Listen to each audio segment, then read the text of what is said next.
Fala, nação bicolor, beleza? Aquele abraço para você que me acompanha aqui no React Paysandu.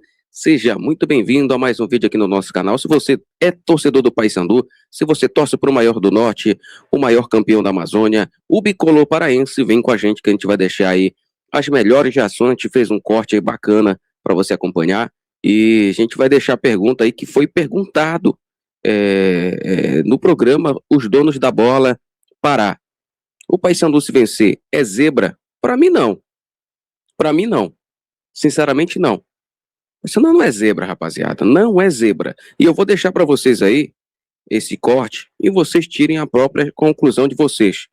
Mas antes de colocar o vídeo para vocês, deixa o like, se inscreva no nosso canal e também ative o sino das notificações, que é muito importante para o crescimento aqui do React Paysandu. A gente está com esse projeto aí e a gente conta muito com seu apoio fiel bicolor, mas agora sem enrolação, vou deixar o vídeo para você aí na tela, beleza? Aquele abraço, tamo junto.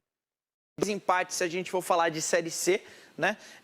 Um Paysandu que teve 2 partidas em casa, empatou com o Brusque, empatou também contra o Barra, mas assim, é uma atmosfera completamente diferente, um jogo de Copa do Brasil, um jogo de aparecer para o Brasil todo, como vai ser esse Vasco da Gama e Paysandu. O que a gente pode esperar desse Paysandu que já mostrou que sabe e gosta de jogar o jogo grande com esse elenco nesse ano de 2026?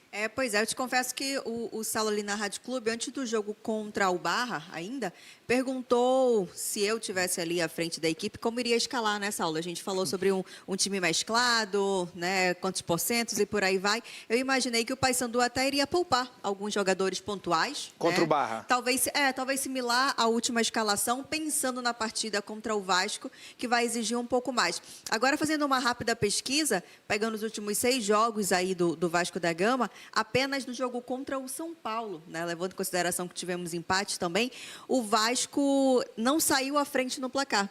Ou seja, é um time que, quem sabe, a gente consiga identificar uma dificuldade de consistência nos 2 tempos, né? Consegue abrir o placar muitas vezes até na primeira etapa do jogo, no início, mas acaba sofrendo empate ou até mesmo um revés no placar no decorrer da partida. E quem sabe, algo para o Paysandu explorar.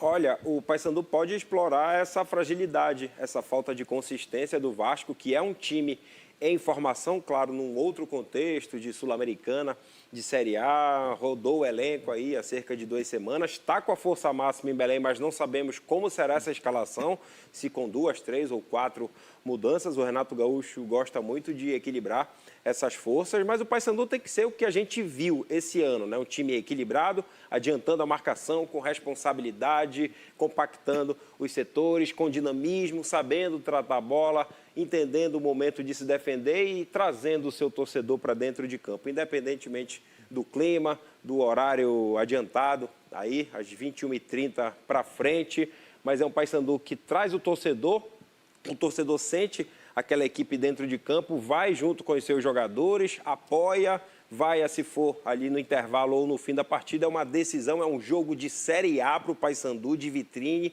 de dinheiro, e que a equipe pode ter um desempenho muito parecido, Danilo, com o que o Remo teve contra o Corinthians há 3 anos, quando o Remo poderia ter encaminhado a classificação aqui, com uma goleada talvez, não conseguiu. Foi 2-0, podia ter sido mais, né? Acabou sendo eliminado lá em São Paulo. Pode ser um cenário parecido hoje, mas o Paysandu vai ter que se ajudar. O Vasco é favorito nos 2 confrontos, mas o Papão não tem por que se acovardar, entrar sem aquela vontade de vencer que tira o medo, né? O medo de vencer tira a vontade de ganhar, como diria Vanderlei Luxemburgo, mas o Paysandu tem que ter a cara do seu torcedor e o equilíbrio que o Júnior Rocha tanto prega desde o início do ano.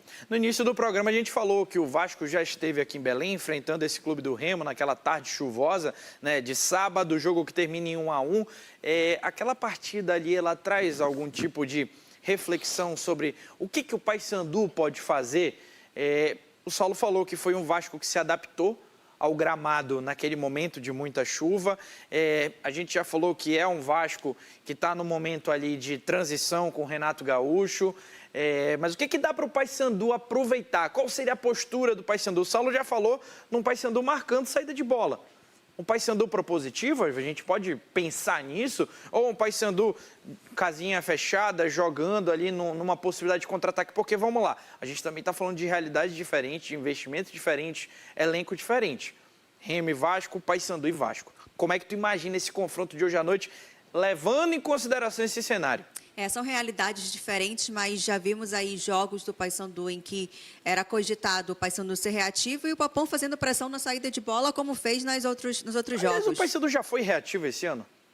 Pois é, né? Em alguns momentos, sim. Não, momentos, mas eu estou te falando o todo da postura. Jogo, Não, a postura, ela não é nem ativa nem reativa, ela é equilibrada, né? Entendendo os momentos. Sabe a hora de descer um pouquinho. Mas essa questão de ser reativo, você pode fazer com a linha alta, o que não tem nada demais. E, na minha opinião, é o mundo ideal.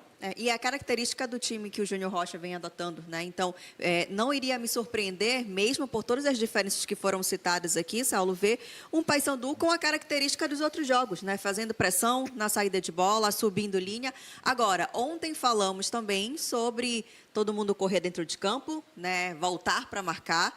A gente viu o Vasco aí no jogo contra o São Paulo, que inclusive conseguiu vitória. Então, é todo mundo entregando 100% em campo. Quando eu falo 100%, não é ninguém caminhando, hora de correr, hora de recuar.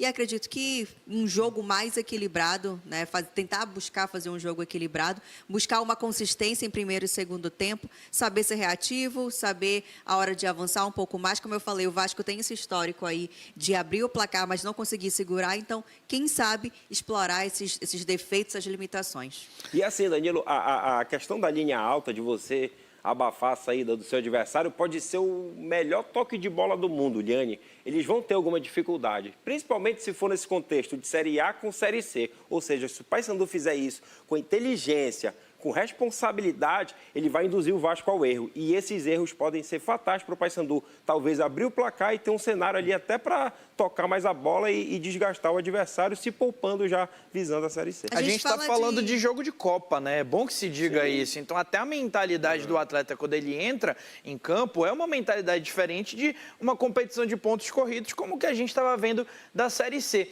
E aí a gente está falando de uma possibilidade de um Paysandu propositivo, de um Paysandu marcando em cima do Vasco.